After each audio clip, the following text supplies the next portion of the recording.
There was a time in America when money moved faster than caution, when fortunes rose so quickly that permanence felt not only possible but necessary. This house was built in that moment. Stone by stone, wealth tried to make itself immortal. Not as savings, not as legacy, but as architecture. It was larger than any home needed to be, more expensive than any life required, and more fragile than anyone imagined. Because what no one understood then was a simple truth history repeats without mercy. What rises faster than time is often destroyed by it. This is the story of a mansion that consumed a fortune before Wall Street ever collapsed. By the closing decades of the 19th century, the United States was no longer a young nation finding its footing. It was a country in the throes of transformation, driven by steel, coal, railroads, and an unrelenting belief that growth had no ceiling. Fortunes were being created at a speed never before witnessed, and with them emerged a new class of Americans who did not inherit power, but seized it. For these men and women, money was no longer merely a tool of comfort or security. It became a language that demanded to be spoken loudly and permanently.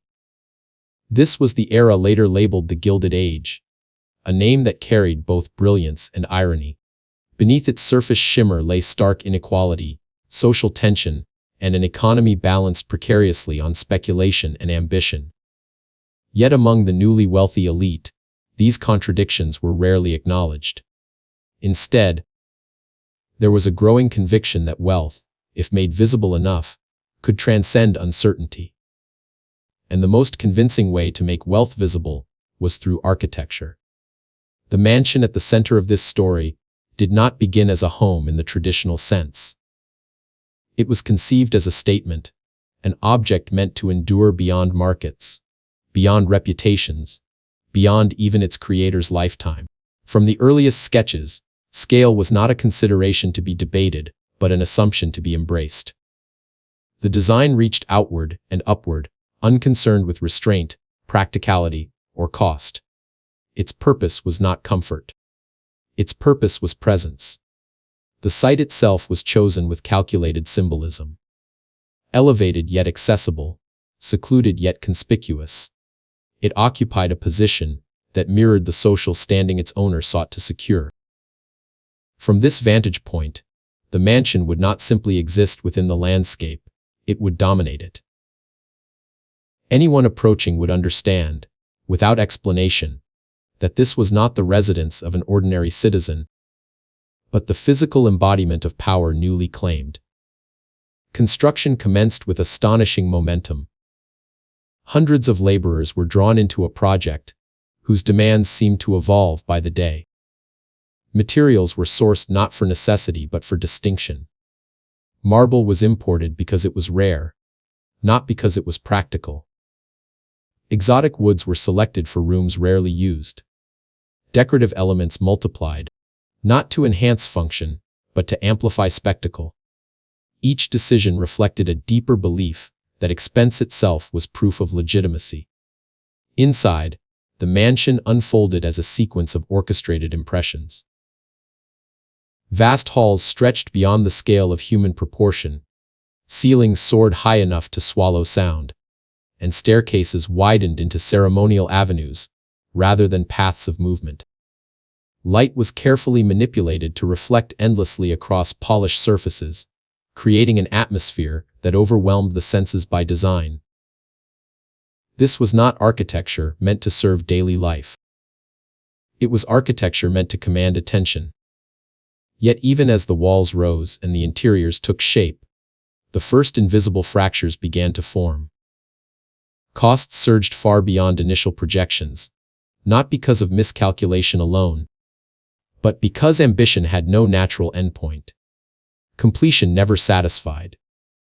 Each finished room revealed another that could be grander, another detail that could be more elaborate. Wealth, once imagined as a foundation, became a force that demanded constant escalation. Beyond the estate's boundaries, the nation itself was shifting beneath the surface. Financial markets grew volatile. Industrial empires strained under competition, and economic tremors quietly signaled that prosperity was not as stable as it appeared. But within the mansion, these realities felt distant, almost irrelevant. The world outside operated on uncertainty. This world was built on the illusion of permanence. As construction neared its conclusion, the mansion stood as a triumph of its time. It embodied the confidence of an era that believed money could master history, that stone could defy change, and that visibility equaled immortality. To many, it appeared as the ultimate success story of American capitalism. But history rarely reveals its verdict immediately. Because it is often at the moment of greatest completion, when ambition finally solidifies into form, that the conditions for collapse are already quietly in place. And it is here, with the mansion standing in its full splendor, that the true story begins. Behind every monument of excess in the Gilded Age stood a figure shaped as much by insecurity as by success. The mansion did not rise on ambition alone. It was fueled by a particular kind of man produced by America's industrial explosion. Someone who had ascended too quickly to feel secure and accumulated too much to ever feel satisfied. He was not born into aristocracy. He built his fortune in an era that rewarded speed, aggression, and the willingness to risk everything on expansion. His wealth emerged from the machinery of the new American economy. Rail lines slicing across continents, factories that never slept, and financial instruments that promised endless growth if one dared to believe in them. In this world, money multiplied not through patience, but through leverage. Debt was not feared, it was embraced as a tool of dominance. The mansion, like the business empire that funded it, was constructed on the assumption that tomorrow would always be larger than today. Publicly, he was celebrated as a symbol of the American dream realized. Newspapers described his success in reverent tones, emphasizing vision, discipline, and genius. Invitations to social events became a formality, rather than an honor. Yet privately, his position remained fragile. Old wealth, inherited wealth, still viewed him as an outsider. No matter how large his accounts grew, he lacked lineage. And lineage, in elite society, could not be purchased outright. The mansion became his answer to that unspoken rejection. If bloodlines could not be altered, then permanence could be manufactured. Stone could do what ancestry could not. Every expansion of the building reflected not confidence, but a quiet refusal to feel temporary. Rooms grew larger, ceilings higher, facades more ornate, not because they were necessary, but because restraint felt like weakness. Each architectural decision was an argument against invisibility. But the costs were staggering, even by the standards of the era. The project consumed not just cash, but liquidity.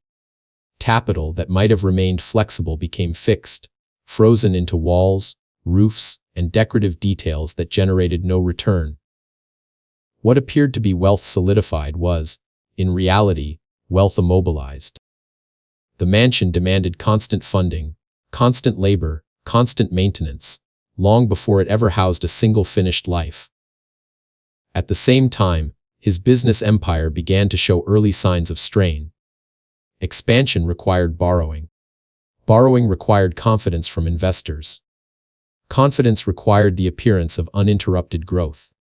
The mansion, ironically, became part of that illusion. It was shown to guests, partners, and rivals alike as proof that his resources were inexhaustible.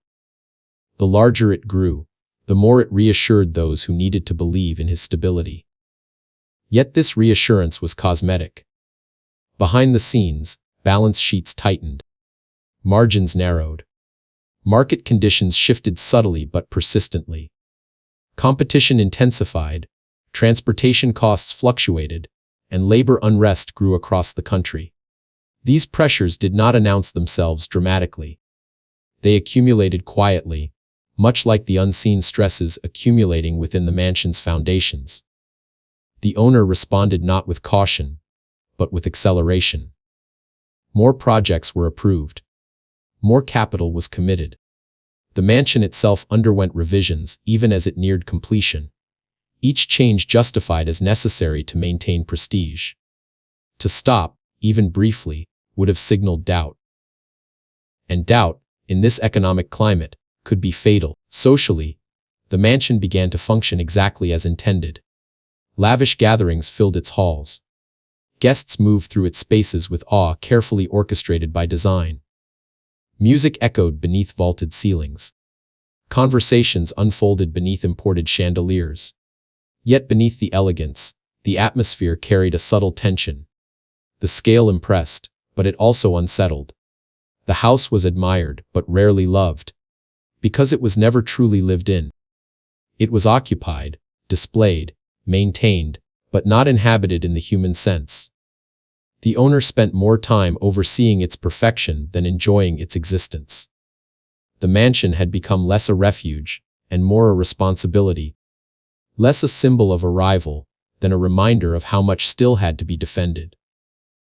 As the 20th century approached, the forces that had created his fortune began to turn unpredictable.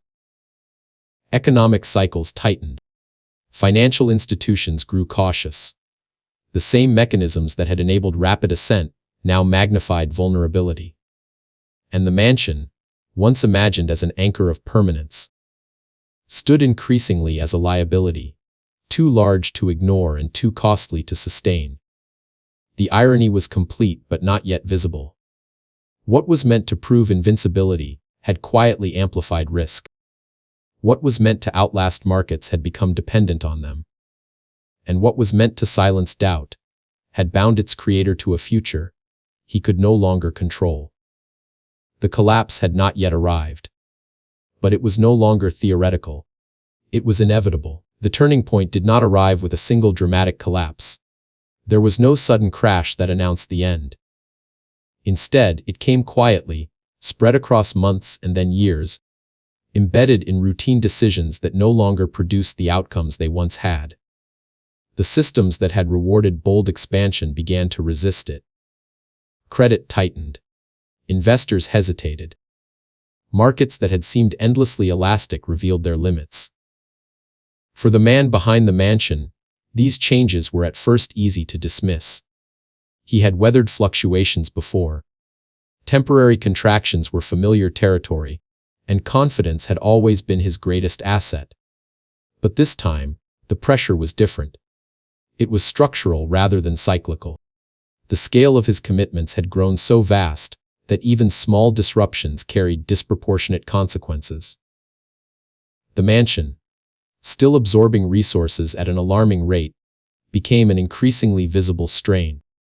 Maintenance costs escalated as quickly as construction expenses had. Heating alone required fuel expenditures that rivaled the annual budgets of entire households. Staffing the estate demanded a permanent workforce whose wages could not be deferred or reduced without consequence. The house consumed money continuously, regardless of market conditions. What made the situation more dangerous was that the mansion produced nothing in return. It generated no income, no liquidity, no strategic advantage beyond appearance. In financial terms, it was a fixed asset of extraordinary cost and zero productivity. As business revenues flattened, the estate did not adjust. It demanded the same devotion whether prosperity flowed or stalled. Externally, the American economy was entering a phase of instability characteristic of the late Gilded Age. Overexpansion in railroads, speculation in financial markets, and increasing consolidation among industrial giants created an environment where success depended less on vision and more on resilience. Those who had grown fastest were often the least prepared to slow down. The owner's response followed a familiar pattern. Rather than retreat, he doubled down. Loans were extended. Assets were leveraged further. Short-term obligations were rolled forward in the expectation that recovery was imminent. The mansion itself, still incomplete in spirit if not in structure, remained untouched by austerity. To reduce spending there would have signaled vulnerability, and vulnerability was something he had spent his life denying. Socially, perceptions began to shift. Invitations grew fewer. Conversations changed tone. The mansion, once a symbol of unstoppable ascent, now provoked quiet speculation. Guests admired its scale, but wondered privately how it could possibly be sustained. The estate's grandeur no longer communicated dominance with certainty. It raised questions instead. Inside the house, the atmosphere subtly transformed. Rooms designed for gatherings stood empty more often than not.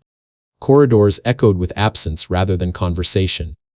The building remained magnificent, but it felt increasingly disconnected from the life it was meant to contain. Its scale, once exhilarating, became oppressive. Behind closed doors, financial reality grew impossible to ignore. Obligations converged. Cash flow tightened. Decisions that had once been strategic became reactive. The owner found himself defending past choices, rather than shaping future ones. The mansion loomed at the center of these calculations, unavoidable and immovable. What made the situation tragic was not ignorance, but timing. Had the estate been smaller, had the commitments been fewer, adaptation might have been possible. But the house had been built for permanence in an economy that thrived on motion. It could not be downsized. It could not be paused. It existed in defiance of flexibility. By the time warning signs became unmistakable, the options had narrowed dangerously. Selling the mansion would have meant public admission of failure.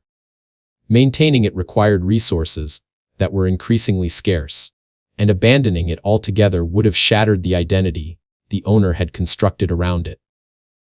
The mansion, once imagined as a shield against uncertainty, now magnified it. Every fluctuation in the market echoed louder within its walls. Every delayed payment carried greater weight. What had begun as a declaration of immortality was quietly transforming into an anchor, pulling everything downward.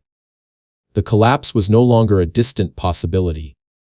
It was already underway. Collapse, when it finally came, did not resemble the dramatic implosions later immortalized in financial history. There was no single day etched into memory. No headline that captured the full extent of what was unfolding.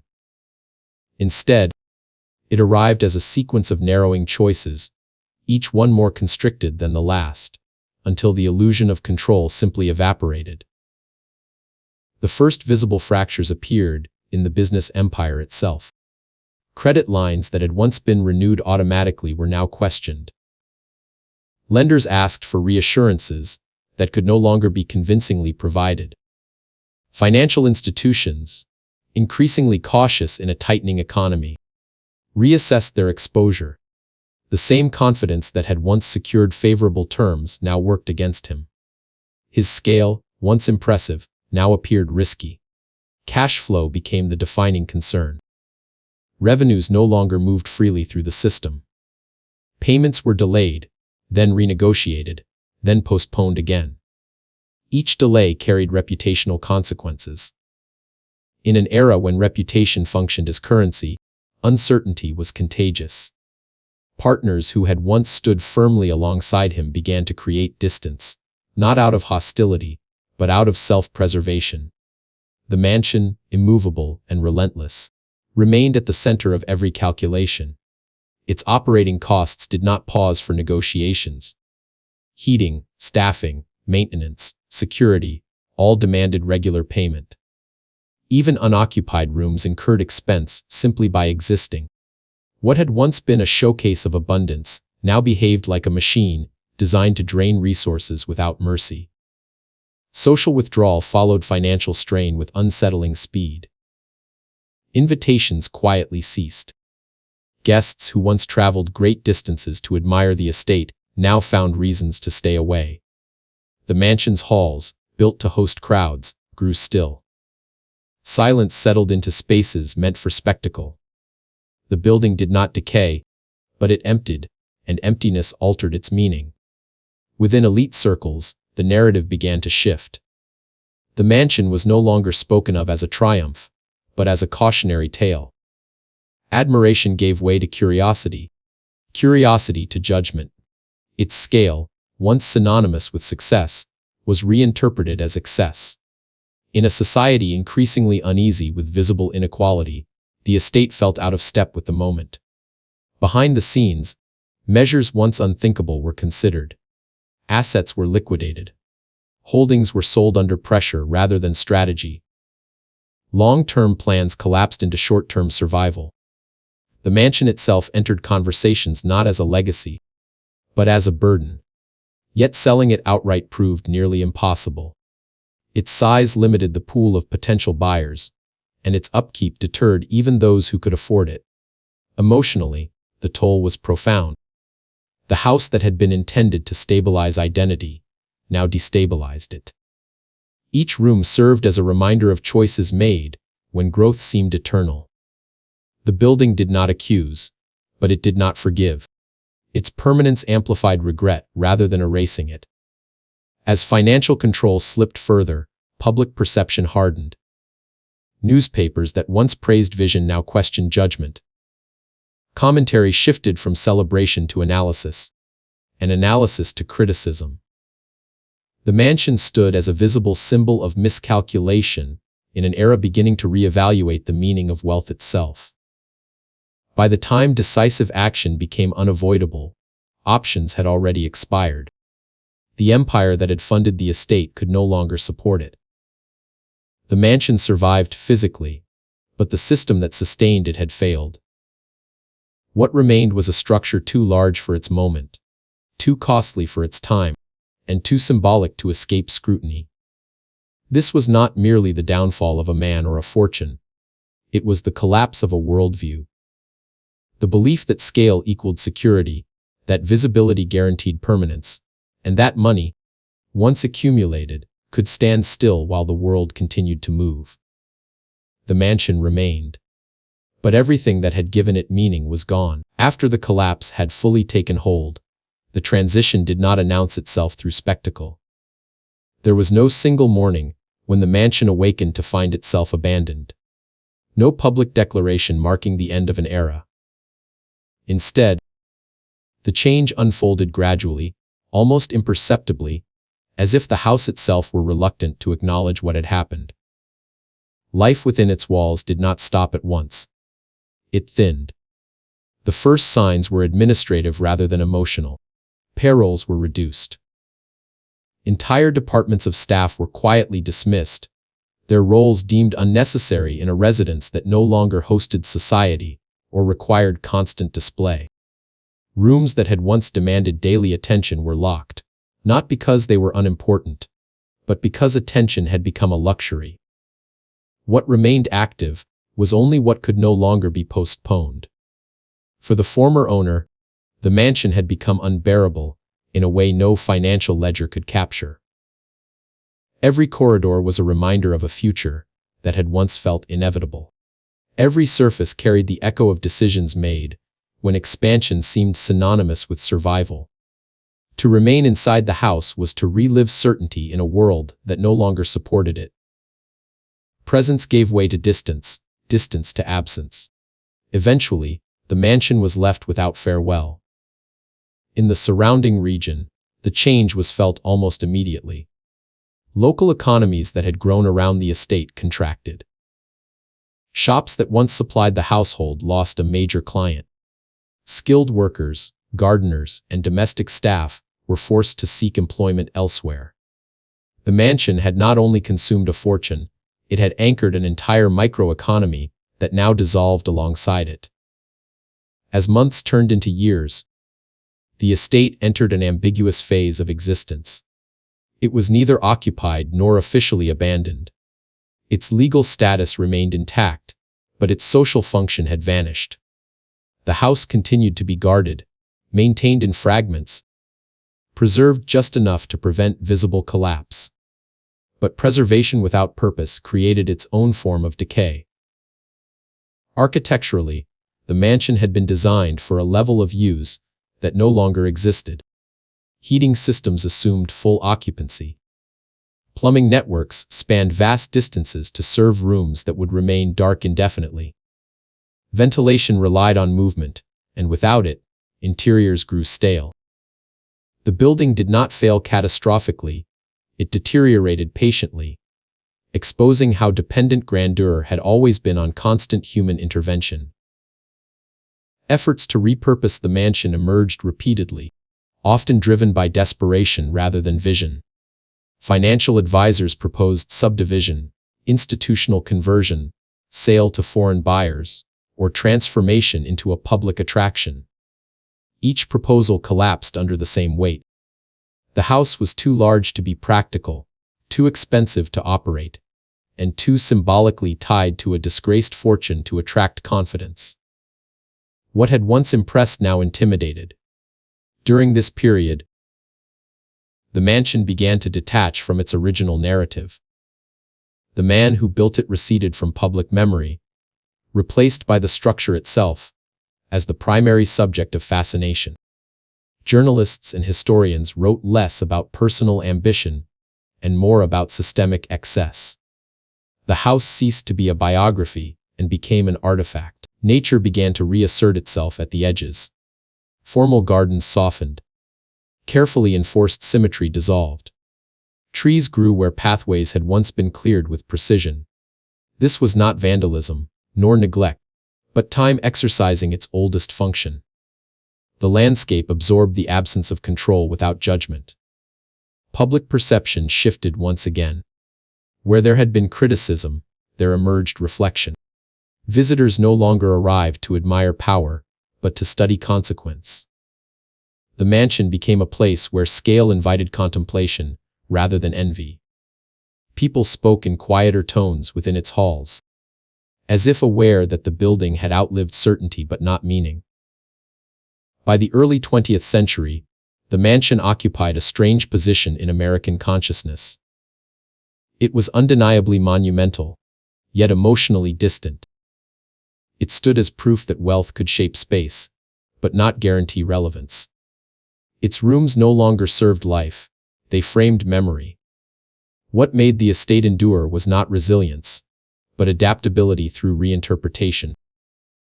Preservation efforts, when they finally emerged, were not attempts to restore its original purpose.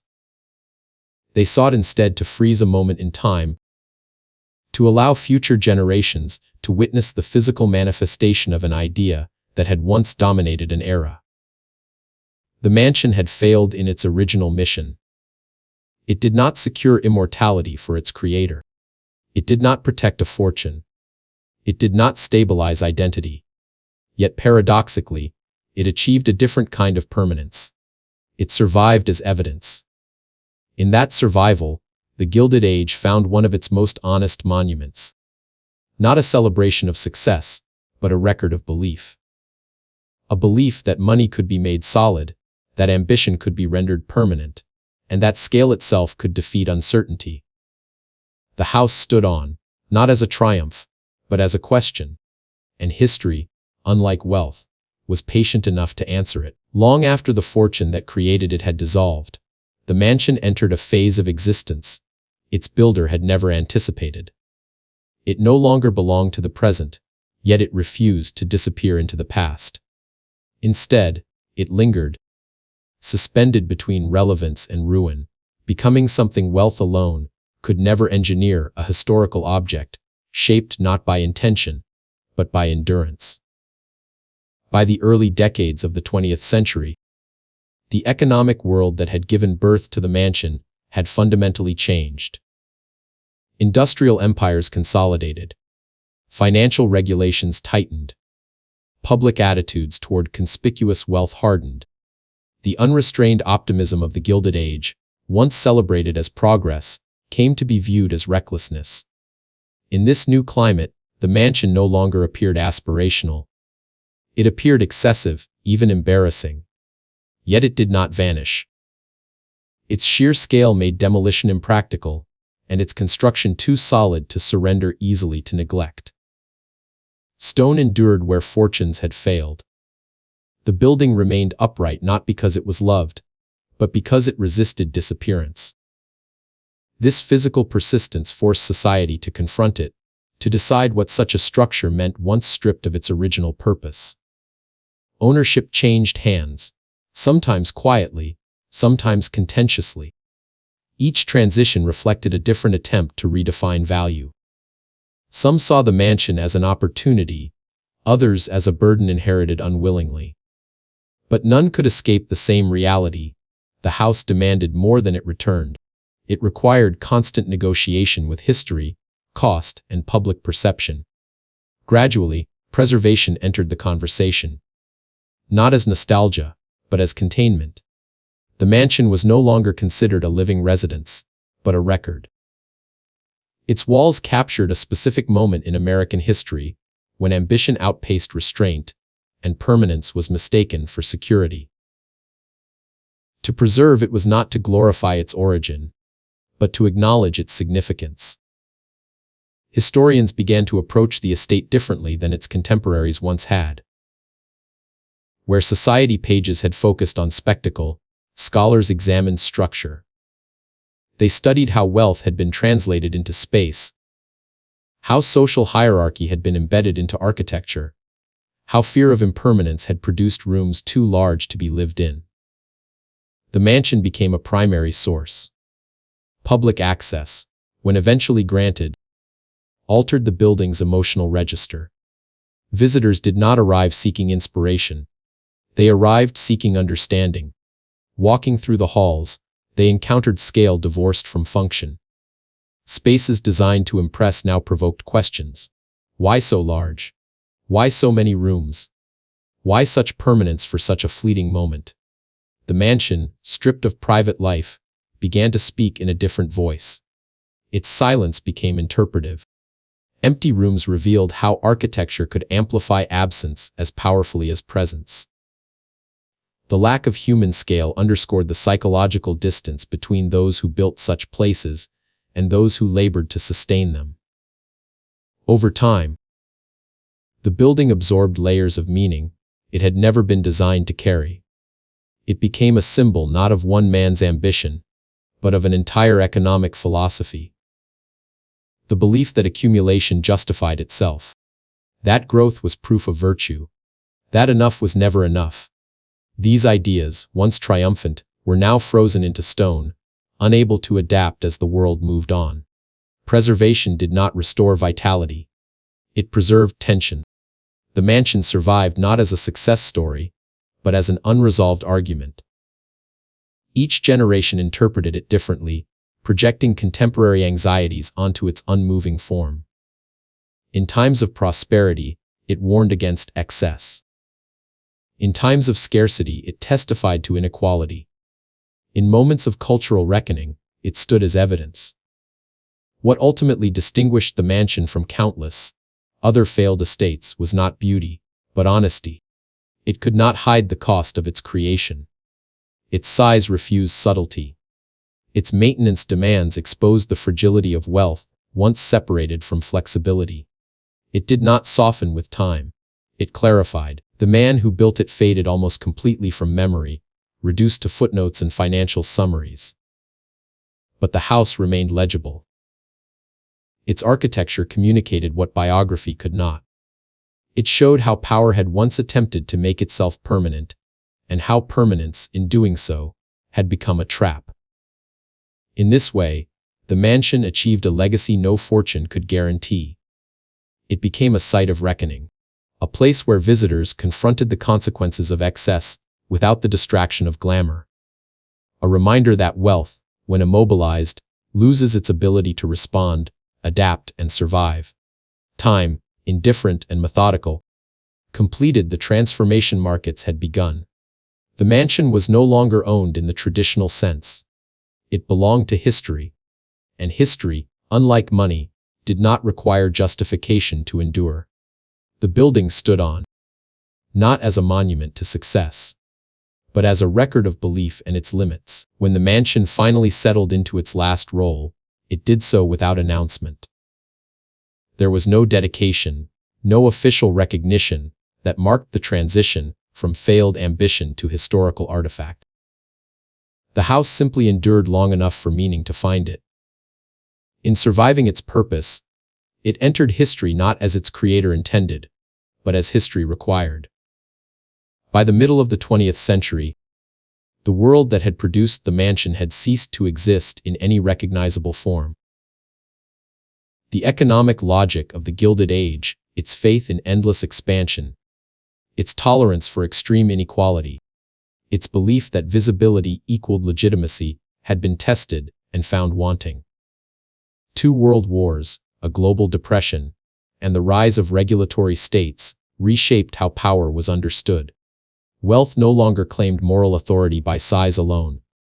Excess began to invite suspicion rather than admiration. Within this new context, the mansion stood exposed. Its language belonged to another century.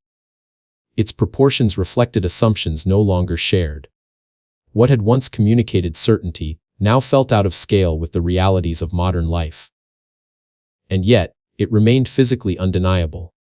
Its walls did not argue. They waited. This waiting transformed the house. Detached from the urgency of its creation, it became available for interpretation. The mansion was no longer asked to justify itself economically or socially. Instead, it was examined. Scholars traced its spatial logic. Preservationists assessed its materials. Cultural historians read it as text, extracting from its layout the values that had shaped it. What emerged was not merely a story of personal excess, but of systemic belief. The mansion revealed how wealth in the Gilded Age had attempted to make itself permanent by becoming immobile. Capital was converted into stone. Risk was frozen into architecture. Flexibility, the very quality that had generated the fortune, was sacrificed in the pursuit of legacy.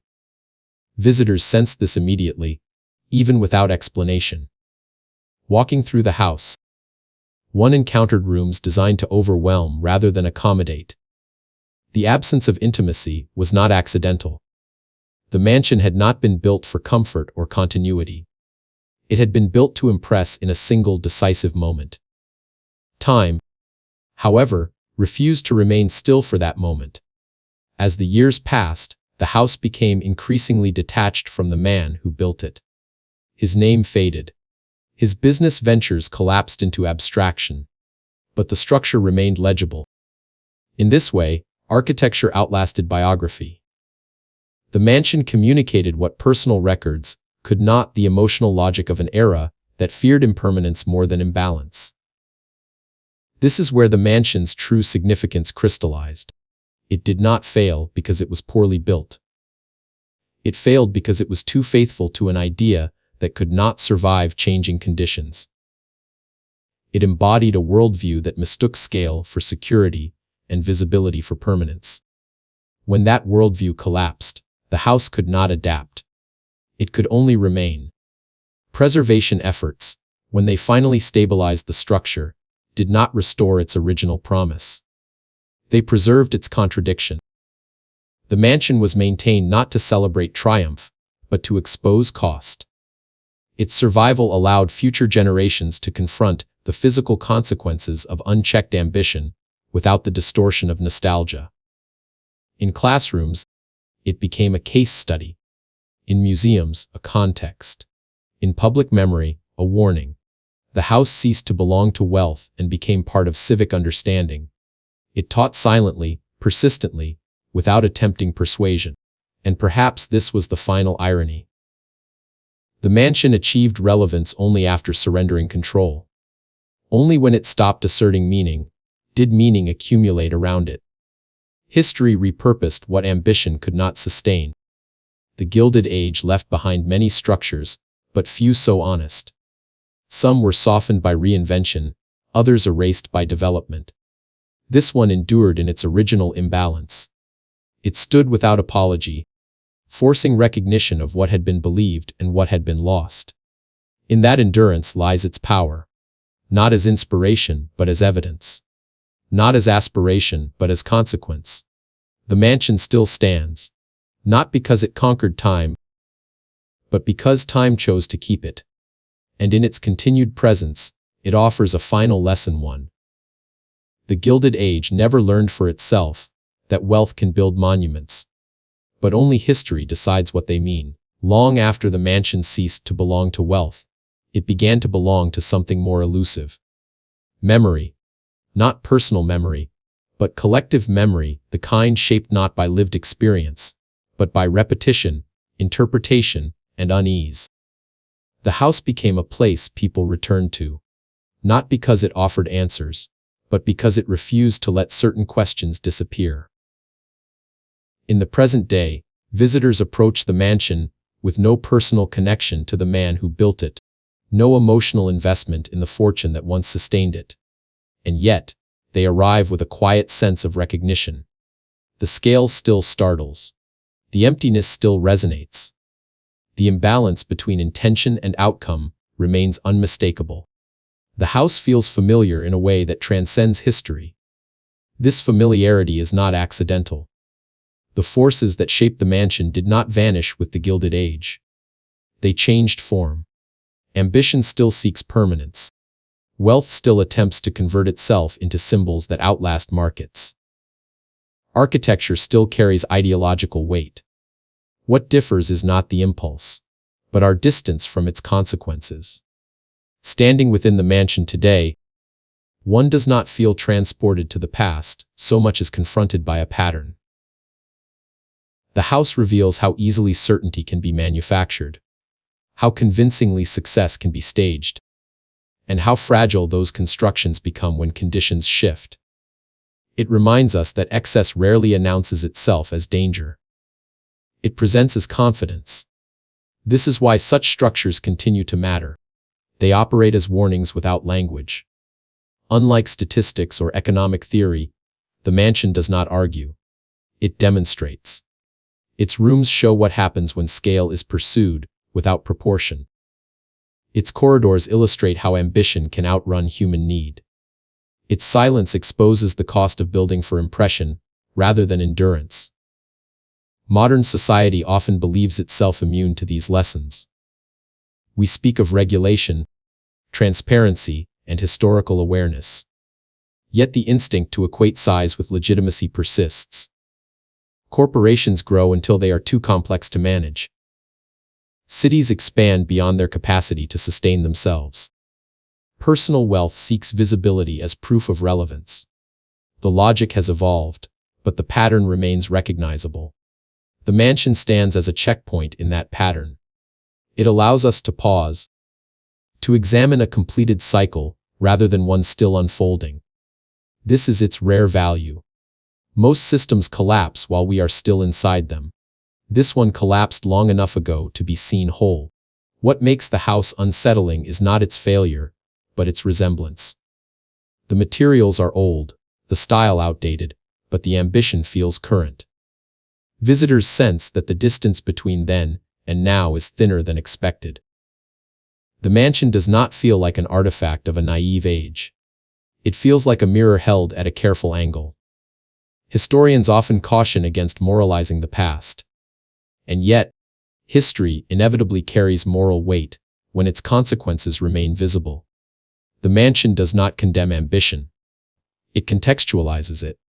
It shows what happens when ambition is insulated from limitation, when success is measured only by expansion, when legacy is pursued without adaptability. In this way, the house becomes less about the Gilded Age and more about a recurring human impulse. The desire to leave something undeniable behind. The fear that if achievement is not monumental, it will be forgotten. The belief that permanence can be engineered if enough resources are applied. Time dismantles that belief with remarkable consistency. What remains, finally, is not judgment, but clarity.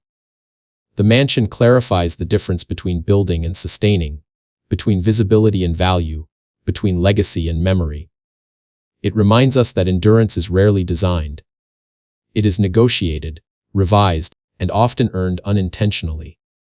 As visitors exit the estate, the experience lingers not because of beauty alone, but because of dissonance.